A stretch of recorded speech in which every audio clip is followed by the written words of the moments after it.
بچہ رات کو سو جاتا ہے لیکن کسی بھی وقت وہ ایک مرتبہ جھٹکے سے اٹھتا ہے اور پھر رونا شروع کر دیتا ہے، اور پھر وہ اتنا روتا ہے کہ نہ ماں کے قابو آتا ہے نہ باپ کے قابو آتا ہے، نہ پھر وہ کچھ پیتا ہے نہ کچھ کھاتا ہے، آنکھیں بند ہے اور پھر روتا ہی رہتا ہے، ماں باپ کو رات گزارنا مشکل ہو جاتا ہے۔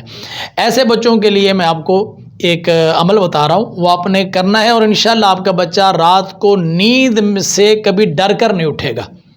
جب بچہ آپ کا سو جائے، چاہے دن کے وقت سو رہا ہو یا رات کے وقت سو رہا ہو، آپ نے اس کو دیکھنا ہے کہ یہ کس وقت سویا ہے۔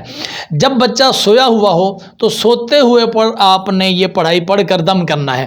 آپ نے 7 مرتبہ آیت الکرسی پڑھنی ہے، پڑھ کر ہر مرتبہ آیت الکرسی پڑھ کر اس سوئے ہوئے بچے پر پھونک مارے، یعنی 7 مرتبہ آیت الکرسی پڑھنی ہے اور 7 مرتبہ ہی اس بچے پر پھونک مارنی ہے۔ پھر 7 مرتبہ سورہ فاتحہ پڑھنی ہے، اور ہر مرتبہ سورہ فاتحہ پوری کرنے کے بعد اس بچے پر پھونک مارنی ہے۔ اول آخر 3 مرتبہ درود شریف پڑھ لیں۔ تو یہ عمل کرنے سے بچہ رات کو نیند میں پھر ڈر کر نہیں اٹھے گا۔ یہ ایک دن میں ختم نہیں کرنا، آپ اس کو بھی تقریباً 21 دن تک لے جائیں۔ ضروری نہیں ہے کہ صرف رات کے وقت آپ دم کریں۔ ایک دن دوپہر کے وقت بچہ سویا ہوا تھا، آپ نے سوچا میں دم کر دوں تو کر دیں، کسی دن شام کے وقت سویا ہوا تھا تب دم کر دیں، کسی دن رات کے وقت سویا ہوا تھا۔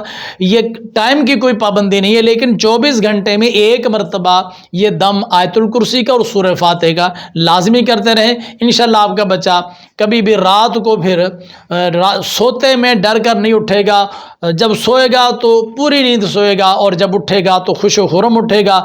بچہ بھی خوشی اور اچھی زندگی گزارے گا، اور آپ بھی پرسکون ہو جائیں گے۔